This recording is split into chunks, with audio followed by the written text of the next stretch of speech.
오늘 주시는 말씀은 시편 139편이 되겠습니다. 시편 139편 1절부터 12절의 말씀 제가 봉독하겠습니다. 여호와여, 주께서 나를 살펴보셨으므로 나를 아시나이다. 주께서 내가 앉고 일어섬을 아시고 멀리서도 나의 생각을 밝히 아시오며 나의 모든 길과 내가 눕는 것을 살펴보셨으므로 나의 모든 행미를 익히 아시오니 여호와여, 내 혀의 말을 알지 못하시는 것이 하나도 없으시니이다. 주께서 나의 앞뒤를 둘러싸시고 내게 안수하셨나이다. 이 지식이 내게 너무 기이하니 높아서 내가 능히 미치지 못하나이다. 내가 주의 영을 떠나 어디로 가며 주의 앞에서 어디로 피하리이까? 내가 하늘에 올라갈지라도 거기 계시며 수월에 내 자리를 펼지라도 거기 계시니이다. 내가 새벽 날개를 치며 바다 끝에 가서 거주할지라도 거기서도 주의 손이 나를 인도하시며 주의 오른손이 나를 붙드시리이다. 내가 혹시 말하기를 흑암이 반드시 나를 덮고 나를 두른 빛은 밤이 되리라 할지라도 주에게서는 흑암이 숨기지 못하며 밤이 낮과 같이 비추이 나니 주에게는 흑암과 빛이 같음이니이다. 아멘. 오늘 설교의 제목은 코람데오가 되겠고요. 오늘 말씀을 전해주실 백명렬 목사님은 목회 서기로 10교구 담당 목사님으로 가정사역 담당자로 지금 사역하고 있습니다. 가정사역을 해서 그런지 참 제가 봐도 훌륭한 아빠이고 훌륭한 남편인지는 잘 모르겠는데 하여튼 훌륭한 아빠는 분명합니다. 목사님을 통해 큰 은혜 받으시기 바랍니다.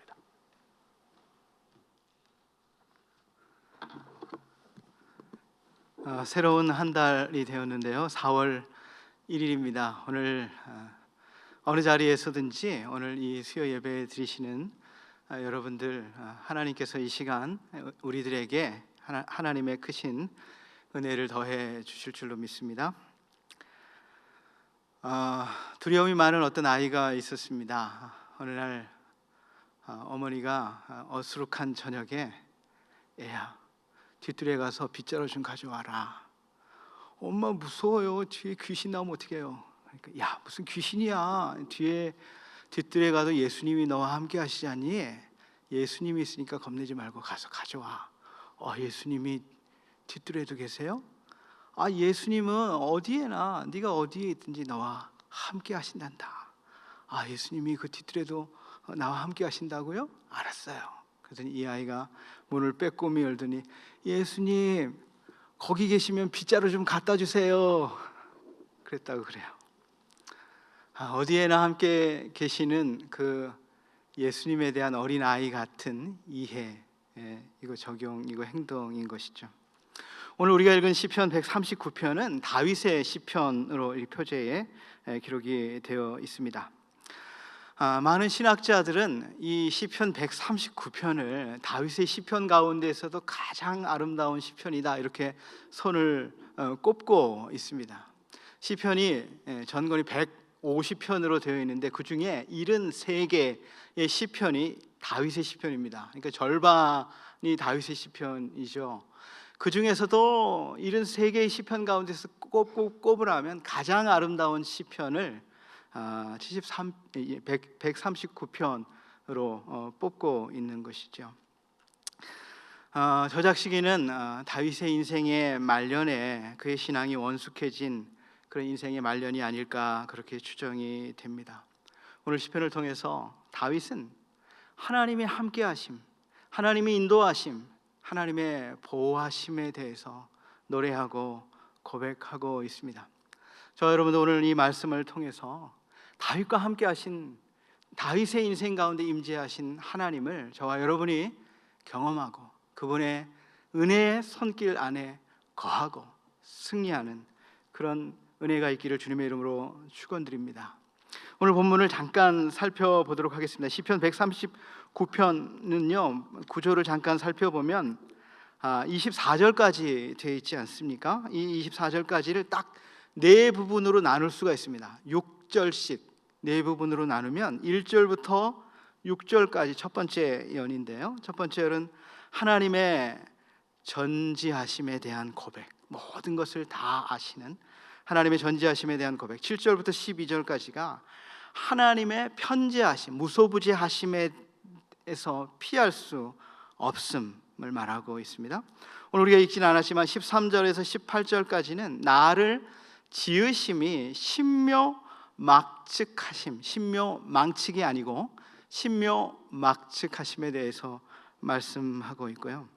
19절부터 24절까지는 내 충성됨을 알아주소서, 승리에 대한 확신에 대해서 노래하고 있습니다. 오늘 우리가 1절부터 12절까지 읽었는데요. 다음번에 기회가 되면 오늘 우리가 다 못했던 13절에서 24절까지의 말씀을 가지고 한 번 더 139편의 말씀으로 설교를 할 계획입니다. 여러분, 서울시에만 CCTV가 6만 8천 개가 있다고 그럽니다. 서울시에서 운영하는 CCTV가 6만 8천 개가 있고, 아마 그거 외에도 뭐 가정이나 아파트 단지나 뭐 가게나 음식점이나 이런 수많은 CCTV들이 또 있지 않겠습니까? 아마 우리 할렐루야 교회도 한 100여 대의 CCTV가 있지 않을까, 그렇게 생각이 됩니다. 우리의 삶을 이렇게 날마다 이렇게 따라다니는 카메라가 있다면 굉장히 우리의 삶이 조심스러울 거예요. 그 카메라를 의식해서 해야 될 행동도 조심스럽게, 말해야 될 것도 굉장히 한 번 더 생각해서 조심스럽게 말해야 되겠죠. 그런데 더 놀라운 것은 우리의 삶에, 우리를 바라보시고 우리의 삶의 모든 것을 아시고 어느 순간에도 함께 하시는 그 바로 하나님이 계시다라고 하는 것이죠. 그것을 의식하며 사는 것은 굉장히 중요합니다. 오늘 본문에서도 다윗은 모든 형편을 다 아시는 하나님에 대해서 고백을 하고 있습니다. 오늘 1절에서 6절이 바로 그런데요. 모든 형편을 다 아시는 하나님에 대해서 다윗은 노래하고 있습니다. 우리 1절부터 4절까지만 한 번 더 우리 같이 읽어보도록 하겠습니다. 여호와여, 주께서 나를 살펴보셨으므로 나를 아시나이다. 주께서 내가 앉고 일어섬을 아시고 멀리서도 나의 생각을 밝히 아시오며 나의 모든 길과 내가 눕는 것을 살펴보셨으므로 나의 모든 행위를 익히 아시오니 여호와여, 내 혀의 말을 알지 못하시는 것이 하나도 없으시니이다. 오늘 다윗은 계속해서 아십니다. 하나님이 다 아십니다. 모든 것을 다 아십니다. 내 인생을 아십니다. 내 형편을 아십니다. 내 고통을 아십니다. 계속해서 그렇게 고백을 하고 있습니다. 또한 나의 죄악된 모든 모습도 하나님 다 알고 계십니다. 이렇게 고백을 하고 있습니다. 나를 만드시고 나를 살피시는 그 하나님 앞에 그 어떤 것도 숨길 수가 없습니다. 내가 앉고 일어섬을 아십니다. 히브리 사람들에게 있어서의 앉는 것은 휴식을 의미하고 일어서는 것은 일하는 것을 의미해요. 그러니까 삶의 모든 삶의 여정을 하나님이 다 아십니다. 내 마음과 내 생각을 하나님 다 아십니다. 내 입에서 어떤 말이 나오는지 그것조차 하나님 다 아십니다. 나의 은밀한 비밀까지도 하나님은 다 아십니다. 이것이 바로 하나님의 완전한 지식, 전지하신 하나님의 속성을 노래하고 있는 것이죠. 그 하나님 앞에 피할 수 없고 숨길 수 없다라고 하는 것입니다. 하나님은 나의 모든 허물과 부족함을 다 아십니다. 제 앞에 아마 제 마음과 생각을 다 낱낱이 비춰주는 거울이 있다면 아마 저는 그 거울 앞에 설 수가 없을 거예요.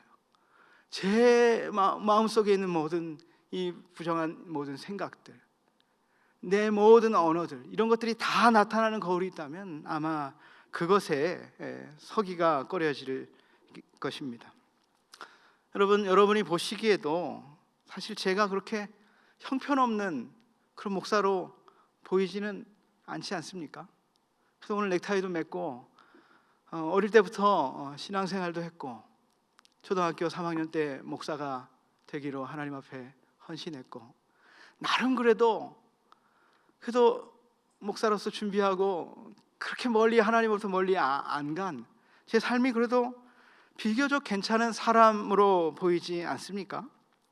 그러나 여전히 제 마음을 비춰보는 거울이 있다면 여전히 제 안에 있는 죄의 본성들, 제 안에 있는 그런 폭력성들, 그런 것들이 있는 것이죠. 제 속에 있는 모든 죄악된 생각, 그것들이 다 드러나면 저는 아마 부끄러워서 이 자리에 설 수도 없는 그런 모습일 것입니다. 아주 오래된 일이지만 한 가지 부끄러운 고백이 하나 있어요. 10년도 더 된 것 같은데 저희 딸 아이들이 첫째, 둘째 아이가 뭐 7살, 9살 뭐 요때 두 아이밖에 없었을 때였었는데 그날이 주일날이었습니다. 그래서 주일 사역을 다 마치고 시골에 있는 부모님을 찾아가서 부모님하고 식사를 하고 즐거운 시간을 보내고 이제 집으로 돌아오는 길이었어요. 그래서 저 백운호수 쪽에서 이 우리들 교회에 있는 쪽으로 이제 고개를 넘어서 이제 분당으로 들어가는 그런 고속화도로를 이제 진입을 하는 것이죠. 그래서 저는 미금 쪽으로 이제 들어가는데 충분히 밤이어서 한 10시쯤 됐을 겁니다. 충분히 저는 이제 우회전해서 들어가야 되니까 충분히 차들이 안 온다고 생각하고 우회전해서 들어갔는데 어느샌가 차 한 대가 제 꽁무니에 바짝 붙여가지고 그 하이빔을 켜고 크락션을 울리면서 기분 나쁜다고 앞에 차가 끼어들었다고 이렇게 저를 위협을 하는 것입니다. 순간 기분이 나빴는데 이 차가 계속 그러는 거예요. 한 500m를 계속 갔는데도 계속 그렇게 따라와서 제 차 뒤에다가 차를 대고 그렇게 크락션을 울리고 하이빔을 켜고 그러는 것이죠. 그래서 정자동쯤 되는 그 지하도, 아주 긴 지하도가 있어요. 그 안으로 제 차도 들어갔고 제 뒤에 차도 따라 들어왔는데 제가 더 이상 참을 수가 없는 것이죠. 이 뚜껑이 열린 게 아니라 뚜껑이 날아가 버렸어요. 도저히 참을 수가 없어가지고 제가 그 터널 안에서 차를 세웠습니다. 이제 내릴 판이에요. 제 안에는 뭐 하는 거냐고, 위험한데 왜 여기다 차를 세웠냐고, 빨리 가라고 하는데 나는 저 인간 저거 오늘 내가 운전하는 버릇을 내가 고쳐놔야 될 거야. 내가. 차를 세웠는데요, 제 뒤에도 차가 서고 그 뒤로 차들이 따라오는 차들이 쭉 섰죠. 옆으로는 막 차들이 막 터널 안에서 달려가면서 빵빵거리는데 이제 내릴 판이에요. 내려서 한바탕 할 판인데 제 아내가 마지막으로 딱 이 말을 하더라고요. 정신이 번쩍 났습니다. 여보, 그 사람이 우리 할렐루야 교인이면 어떻게 하려고 그래? 그 말에 제가 정신이 번쩍 났습니다. 그래서 맞지, 내가 목사지. 그래가지고 다시 얼른 얼굴이 빨개져가지고 다시 운전하고 그냥 돌아왔습니다. 제가 목사로 살았지만 제 안에 아직도 이런 부족한 그런 폭력성, 이런 것들이 제 안에 아직도 꿈틀거리고 있는 저의 모습을 보게 됩니다. 우리가 그런 연약한 죄인인 것, 사실 하나님에게는 새로운 뉴스는 아닙니다. 예레미야 17장 9절 10절에 이런 말씀이 있습니다. 만물보다 거짓되고 심히 부패한 것은 사람의 마음이라. 누가 능히 이를 알리오마는. 우리의 마음이 심히 거짓되고 부패한 것, 사람들은 잘 모른다는 거예요. 누가 사람들에게는 감출 수 있다는 거예요. 그러나 나 여호와는 심장을 살피며 배부를 시험하고 각각 그의 행위와 그의 행실대로 보응하나니 그랬습니다. 우리의 거짓되고 부패한 마음, 사람들에게는 잠시 숨길 수 있을지 모르지만 하나님은 다 살펴보시고 하나님은 다 아시고 그 행위대로 갚아주신다 말씀하고 있는 것이죠. 여러분, 모든 죄에는 형벌이 있습니다. 죄의 값을 반드시 지불해야 됩니다. 그러나 여러분 걱정하지 마십시오. 놀라운 기쁜 소식이 있습니다. 우리는 이 기쁜 소식을 복음이다 이렇게 말하지 않습니까? 바로 예수님께서 저와 여러분의 만물보다 부패하고 거짓된 이 마음속에서 나오는 모든 죄의 문제를 대신해서, 저와 여러분의 모든 죄값을 대신해서 십자가 위에서 값을 다 지불하시고 돌아가셨습니다. 예수님이 저와 여러분의 모든 죄의 형벌을 대신 담당하셨습니다. 과거의 죄도, 현재의 죄도, 앞으로 미래에 지어야 될 모든 죄도 예수님의 십자가 위에서 단번에 그 값을 치르셨습니다. 그리고 하나님은 더 이상 우리의 죄를 정죄하지 않으시겠다 말씀하셨습니다. 로마서 8장 1절입니다. 그러므로 이제 그리스도 예수 안에 있는 자에게는 결코 정죄함이 없다. 하나님은 더 이상 그리스도 안에 있는 우리의 죄의 문제를 가지고 심판하거나 묻지 않겠다 말씀하고 있는 것이죠. 그럼에도 불구하고 우리의 삶에 때로는 이렇게 부족한 죄의 본성, 폭력성, 죄의 연약한 모습들, 죄와 싸워서 이기고 싶지만, 죄를 짓고 싶지 않지만 때로는 연약해서 죄에 굴복하고 죄를 지을 때가 있다라고 하는 것이죠. 그런데 그러면 어떤 일이 벌어지게 됩니까? 죄를 지으면 이제 하나님의 자녀가 된 우리들은요, 마음이 불편해집니다. 마음이 우울해집니다. 하나님을 피하고 싶어집니다. 하나님이 우리를 피하시는 게 아니에요. 하나님이 우리를 멀리 하시는 것이 아닙니다. 마치 우리 몸에 더러운 죄가 묻으면 깨끗하신 거룩하신 하나님 앞에 나아가는 것이 꺼려지는 것이죠. 본능적으로 하나님을 멀리 하려고 합니다. 하나님을 피하려고 한다는 것이죠. 그래서 우리는 바로 그럴 때일수록 더욱더 빨리 죄를 가지고 하나님 앞에 나아가서 그 죄의 문제를 해결을 해야 됩니다. 죄는 우리의 정서를 파괴합니다. 그래서 어떤 때는요, 저도 깜짝깜짝 놀라는 것이 무엇이냐 하면, 어릴 때를 어느 날 이렇게 추억을 하다가 그 30년, 40년도 더 된 그 어릴 때의 저의 잘못된 생각이 딱 기억이 날 때가 있어요. 그때 저의 부족한 죄의 모습이 딱 기억이 날 때가 있다라고 하는 것이죠. 수십 년이 지나서 저의 기억 속에 잊혀졌던 것 같지만 내 무의식 속에서 그 죄가 나의 정서를 해치고 있었던 그런 모습을, 저의 내면을 보게 되는 것입니다. 마치 어린아이가 엄마에게 잘못을 하면 엄마를 마주칠 때마다 깜짝깜짝 놀라는 거예요. 눈을 못 마주칩니다. 슬슬 뒷걸음질을 치고 자다가도 악몽을 꿉니다. 엄마가 쫓아오는 그런 꿈을 꾸는 것이죠. 그러다 도저히 안 되겠다 싶어서 엄마에게 나아가서 잘못을 고백하면 사실 엄마는 이미 다 알고 있었어요. 기다리고 있었습니다. 그리고 이 아들이 나올 때 더 큰 사랑으로 안아주고 이 엄마와 아이의 관계가 회복되는 것이죠. 사랑하는 여러분, 하나님께서 우리의 모든 죄의 모습을 다 아십니다. 우리의 생각을 아십니다. 우리의 마음에 품은 모든 죄의 모습을 다 아십니다.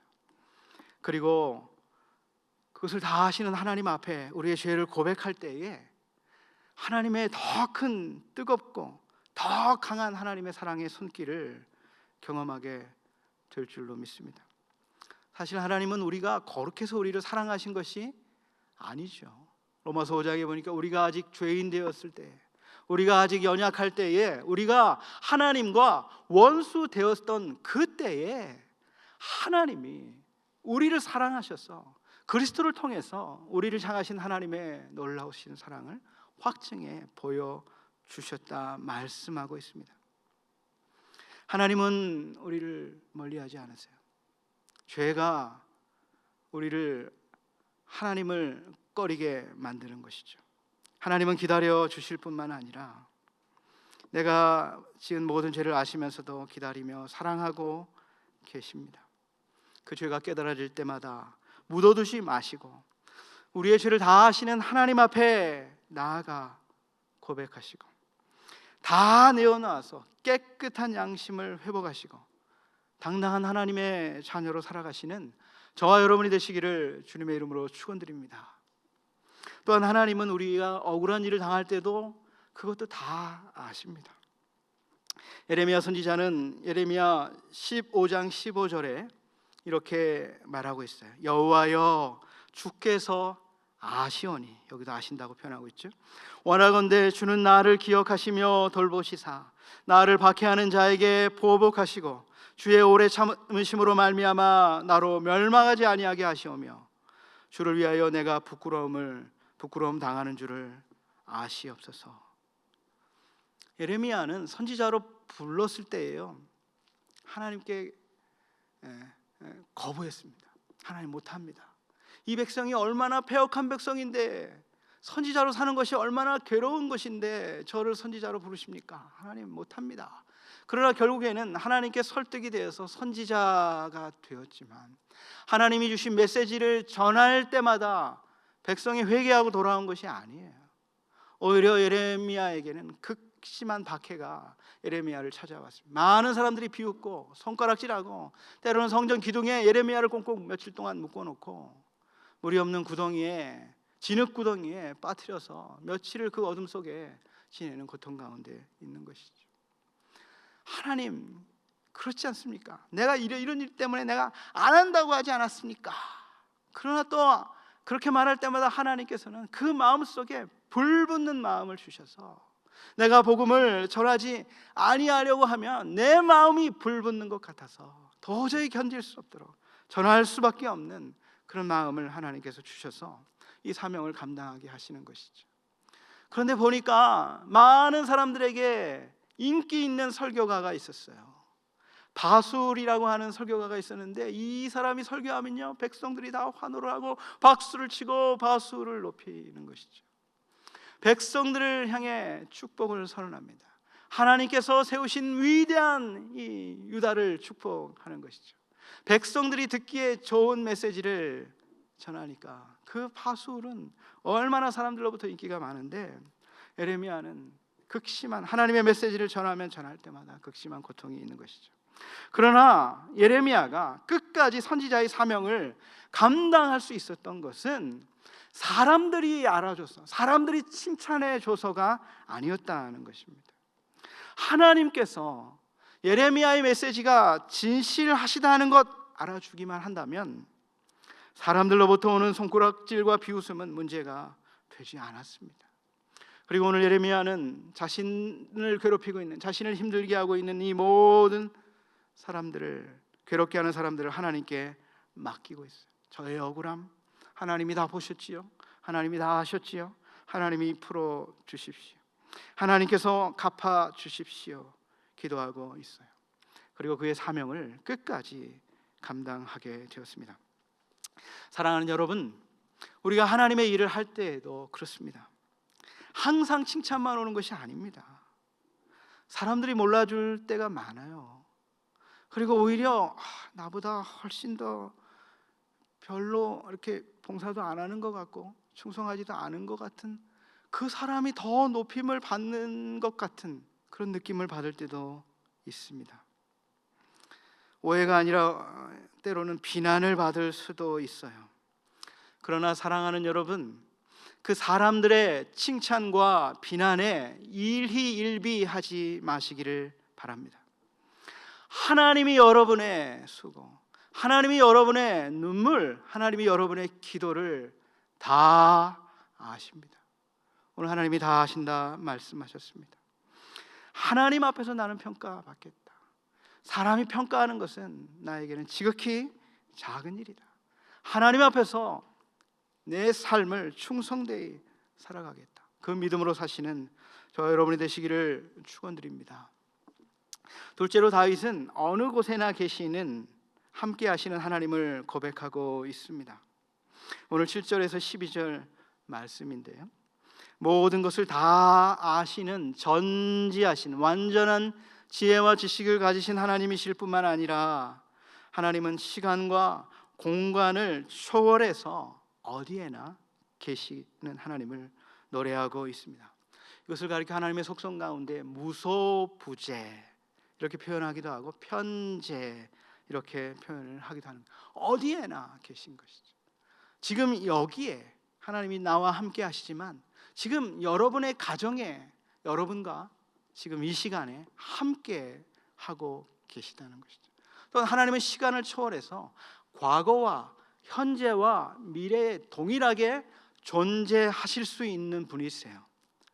사실 우리의 머리로는 잘 이것을 이해할 수가 없죠. 우리는 항상 현재만을 경험하는 것이죠. 과거는 기억 속에만 있는 것이고 미래는 우리의 개념 속에만 있는 것이고 우리가 만나는 것은 항상 현재만을 만나지만 하나님은 과거와 현재와 미래 속에 동일하게 존재하실 수 있으신 분입니다.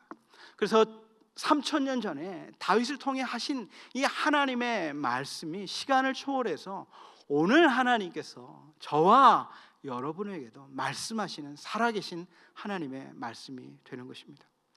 오늘 8절에 보면 내가 하늘에 올라갈지라도 거기 계시고 수월에 내 자리를 펼지라도 거기 계시니이다 그랬어요. 시적 과장이죠. 하늘에 올라갈지라도 하늘의 높은 곳까지도 땅의 깊은 곳까지도 거기에도 하나님이 계십니다. 9절 10절에 보니까 내가 새벽 날개를 치며 바다 끝에 가서 거주할지라도 거기서도 주의 손이 나를 인도하시며 주의 오른손이 나를 붙드시리이다 그랬어요. 새벽 날개를 친다. 이 말은 뭐냐면 여러분 혹시 해돋이를 보셨습니까? 바닷가에 가서 동해에 가서 해돋이를 보면 아주 깜깜함, 해가 뜨기 전에 아주 깜깜함이 있지 않습니까?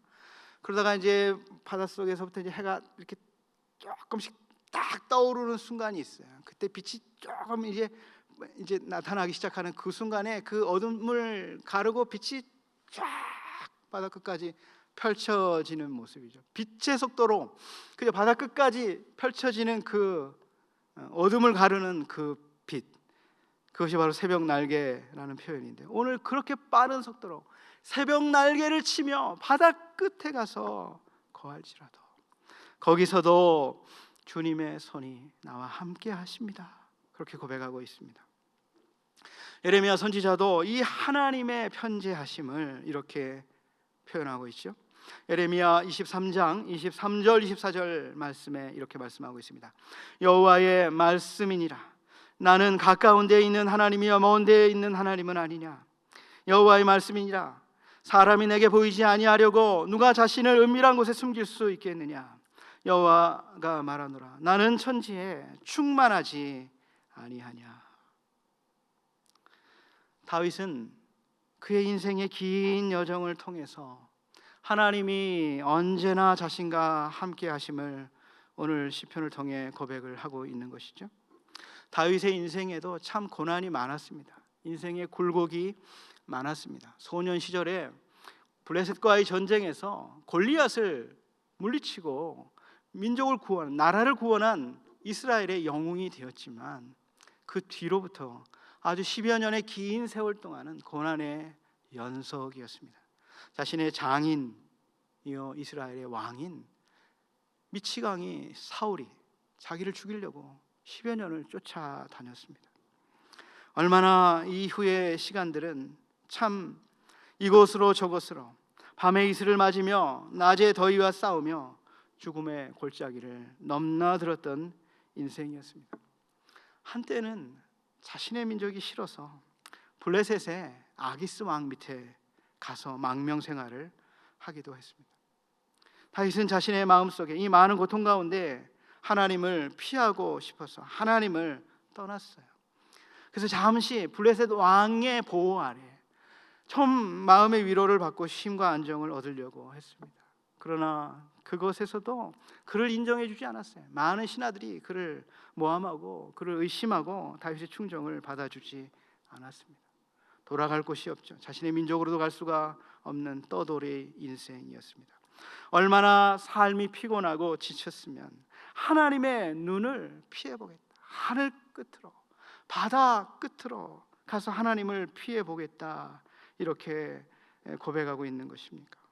그러나 그 하나님의 눈을 피해서 하늘에도 올라갔고 스올이라고 하는 깊은 흑암 속에도 가보아도 거기에서도 여전히 찾아오시고 함께 하시는 하나님의 손길, 하나님의 사랑의 손길을 느낄 수 있었다. 다윗은 이렇게 고백하고 있는 것이지.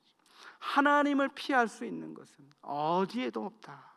하나님을 피하여 도망칠 수 없는 존재인 것을 인정하고 그것에서 만나는 하나님, 그것에서 위로하시는 하나님의 손길을 경험하고 노래하고 있는 것이죠. 이것이 바로 하나님의 은혜인 것입니다. 10절에 보니까 거기서도 주의 손이 나를 인도하시며 주의 오른손이 나를 붙드시리이다, 이렇게 고백하고 있는 것이죠. 야곱도 그러지 않았습니까? 야곱도 이 함께 하시는 하나님을 경험했어요. 형의 축복을 가로챘죠. 아버지를 속여서 형의 축복을 가로채서 축복 기도를 받고 난 다음에 이 형이 죽일 기회만 되면, 아버지만 돌아가시면 저놈 내가 죽여버리겠다, 그런 마음이 있었기 때문에 도저히 형과 함께 살 수가 없어서 외삼촌 집으로 도망을 하게 됩니다. 난생 부모님 곁을 떠나본 적이 없는데 홀로 이제 먼 길을 떠나다가 해가 지고 광야에서 밤을 보내게 됩니다. 돌멩이 하나를 베게 하고 하늘을 이불 삼아서 잠들었을 때에 그날 꿈에 하늘이 열리고 땅에서부터 하늘로 펼쳐진 사닥다리를 통해서 천사들이 오르락 내리락 하는 그런 엄청난 광경을 꿈에서 보게 되었습니다. 그리고 하나님의 음성이 들립니다. 창세기 28장 15절에 내가 너와 함께 있어 내가 어디로 가든지 너를 지키며 너를 이끌어 이 땅으로 돌아오게 할지라. 내가 내게 허락한 것을 다 이루기까지 너를 떠나지 아니하리라. 아무도 없는 이 광야, 이 쓸쓸한 광야, 이 어두운 이 광야에 아무도 없는 줄 알았는데 하나님이 함께 하시겠다, 내가 여기 너와 함께 하겠다는 음성을 들었습니다. 잠에서 깬 야곱이 외친 말이 무엇입니까?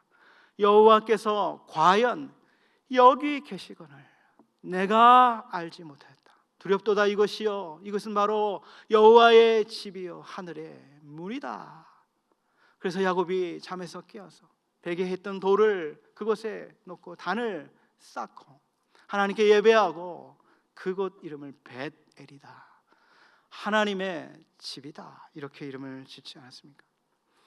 하나님을 함께 하시는 하나님을 만난 이 야곱의 경험, 이것이 야곱의 인생에서 아주 큰 영향을 미치게 되는 것이죠. 어디에서나 함께 하시는 이 하나님을 경험했을 때 그의 인생 가운데 많은 어려움과 고난이 있었지만 마지막에는 이 함께 하시는 하나님을 의지하고 승리할 수 있었다라고 하는 것입니다. 사랑하는 여러분, 그러므로 우리는 하나님의 자녀된 우리는 결코 낙심할 수 없습니다. 어디에나 우리의 인생 길 어느 곳에서나 하나님이 함께 하시기 때문입니다. 절망하지 않을 수 있습니다. 때로는 우리가 원치 않는 그런 고난 가운데 하나님이 우리를 몰아넣으실 때가 있어요. 그러나 그곳에도 함께 하시고 우리를 단련하시고 우리를 새롭게 하시고 더 큰 하나님의 놀라운 축복의 길로 우리를 인도해 주십니다. 그러므로 어떤 고난의 상황 속에서도 하나님이 함께 해주심을 믿고 그 하나님을 의지하며 승리하는 인생이 되시기를 축원드립니다. 그러면 이렇게 하나님이 우리의 삶을 다 아시고 다 어떤 순간에도 함께 하시는 그 하나님, 그것을 피할 수 없다면, 그 하나님을 피할 수 없다면 우리는 어떤 인생을 살아야겠습니까? 이런 말이 있죠. 피할 수 없으면 즐기라, 이런 말이 있더라고요. 광고 카피에 보니까 있습니다. 매 순간 이 하나님이 함께 하심, 하나님이 다 보고 계시고 다 알고 계시고 다 함께 하심을 우리가 피할 수 없고 감출 수 없다면 오히려 그 하나님의 시선을 의식하고 하나님의 시선을 즐기며 살아가는 저와 여러분들이 되시기를 바랍니다. 이것을 가리켜 우리 선조들은 라틴어로 코람 데오다 이렇게 표현을 했습니다. 하나님 앞에서의 삶을 살아라, 하나님을 의식하며 살아라, 이런 것이죠. 하나님의 시선, 하나님의 함께 하심을 의식하며 사는 사람은 사람의 시선이 그렇게 중요하지 않습니다. 사람의 평가가 그렇게 중요하지 않습니다. 사람이 보든지 안 보든지 간에 하나님 앞에 진실하고 하나님 앞에 성결하고 하나님 앞에 충성스러운 삶을 살려고 하는 것이죠. 그래서 바울도 골로새서 3장 22절에 이렇게 말하고 있습니다. 사람을 기쁘게 하는 자와 같이 눈가림만 하지 말고 오직 주를 두려워하여 성실한 마음으로 하라. 많은 사람들이 사람들의 눈길을 두려워하죠. 사람의 평판을 중요하게 생각합니다. 근데 이것만을 쫓아가면요, 우리가 크게 잘못될 수 있어요. 누가 그런 사람이었습니까? 바로 이스라엘의 첫 번째 왕인 사울이 그런 사람이었어요. 백성을 두려워했어요. 그래서 사울이 결정적으로 하나님께 버림받은 이유가 무엇입니까? 아말렉과의 전쟁에서 승리할 때에 그 모든 짐승들 다 진멸하라고 했는데 사울이 그렇게 하지 않았습니다. 아각 왕을 살려왔고 좋은 욕심나는 짐승들을 살려왔어요. 그것을 사무엘 선지자를 통해서 지적받고 하나님께서 당신을 버리실 거다, 이스라엘의 새로운 왕을 세우실 것이다 하실 때에 하나님이 버리셨다는 것에 사울이 놀란 게 아니라 사무엘의 옷자락을 붙들고 백성들 앞에서 나를 축복해 주세요. 그 순간에 사울이 이런 이야기를 하고 있는 거예요. 백성들의 평가, 그것이 이 사울에게는 더 중요한 것이, 그것을 쫓아가다가 결국 사울은 망하는 길로 가게 되었습니다. 우리는 사람의 시선이 아니라, 사람의 평가가 아니라, 오늘 우리의 삶의 자리에 어디에 있든지 간에 하나님 앞에서의 삶, 고람되어의 삶을 살아가는 저와 여러분이 되시기를 축원드립니다. 요셉은 바로 그런 하나님의 시선을 의식하며 사는 사람이지 않았습니까? 창세기에 보면 애굽의 그 보디발의 집에 종으로 요셉이 팔려가 가정의 총무가 되었습니다. 사람들로부터도 하나님이 함께 하심을 사람들이 보고 사람들에게도 인정을 받고 주인에게도 인정을 받았던 어느 날 집에 보니까 집에 사람이 아무도 없는 거예요. 이상하다. 그런데 주인마님이 침실로 부르는 겁니다. 그러면서 말하는 거죠. 오늘 이 집엔 아무도 없어. 너하고 나밖에 없다. 아무도 보는 사람이 없다. 그러는 거예요. 그러나 요셉은 이 주인마님에게 당당하게 이야기를 했습니다. 아닙니다. 한 분이 계십니다. 바로 이분입니다. 이분. 하나님이 보고 계십니다. 내가 어떻게 이 죄를 범해서 하나님 앞에 득죄할 수가 있겠습니까? 하나님의 시선을 의식하고 그 죄의 자리를 박차고 나와서 성결하고 충성된 그의 삶을 살게 되는 것을 보지 않았습니까? 이 코람데오의 삶인 것이죠. 저희 집에 이제 막내가 있는데요, 지금 이제 8살이 되었는데 한 5살, 6살이 됐을 때 그 누나들이 얘를 놀려먹는 게 너무너무 재밌어요. 그래가지고 막 뻥을 막 칩니다. 그래가지고 어느 날 수박을 먹는데, 야, 너 수박 그 씨하고 같이 먹으면 그 씨가 뱃속에서 싹이 나가지고 뱃속에서 열매가 나온다. 너 조심해야 돼. 막, 오, 정말? 막 이러고. 야, 너 차병원이 왜 차병원인지 알아? 차병원 앞을 지나가는데 저 차병원의 원장님이 열쇠를 가지고 있는데 그 열쇠를 딱 꽂으면 저 차병원이 자동차로 변한다. 막, 오, 그래? 막 이런 거예요. 그러니까 너무나 재밌어가지고 누나들이 기회만 되면 막 뻥을 치는 거죠. 근데 이 아이가 어느 날 교회에서 이 코람데오를 배워온 거예요. 코람데오를. 누나가 뻥을 치니까 어느 날 그러는 거예요. 누나, 코람데오로 말해봐. 그러는 거예요. 코람데오로 그게 맞아? 얘가 그렇게 말하니까 누나들이 당황을 했어요. 야, 그 코람데오로 말 그거 함부로 쓰는 거 아니야, 마. 그러고 말을 못 하는 거죠. 코람데오로 거짓말이지. 막 하니까 그 다음부터는 이 누나들도 이 아이에게 뻥을 치지 못하게 되었어요. 하나님 앞에서 우리의 말도 조심하게 되는 것이죠. 하나님 앞에서 우리의 행위도 조심하게 되는 것입니다. 사랑하는 성도 여러분, 여러분의 매일의 삶 속에서 얼마나 이 하나님의 시선을 의식하며 코람데오의 삶을 살고 계십니까? 내 인생의 모든 여정 속에서 어디에나 함께 하시는 그 하나님을 의식하시고 승리하는 저와 여러분이 되시기를 바랍니다. 혹시라도 깊은 고난, 어둠 속에 터널을 걸어가고 있는 인생의 고난 속에 있을지라도 오늘 말씀해 보니까 내가 혹시 말하기를 흑암이 반드시 나를 덮고 나를 두른 빛은 밤이 되리라 할지라도 너무나 어두워요. 너무나 고통스러워요. 이 흑암 가운데 있어요. 아무도 나의 고통을 볼 수 없는 이 순간에도, 그러나 주님에게는 밤이 낮과 같이 비추인다, 이렇게 말하고 있습니다. 하나님에게는 빛과 어두움이 상관이 없어요. 어둠 속에서도 하나님은 밝히 우리를 바라보고 계시고 우리의 고통을 알고 계시고 우리와 함께하고 계십니다.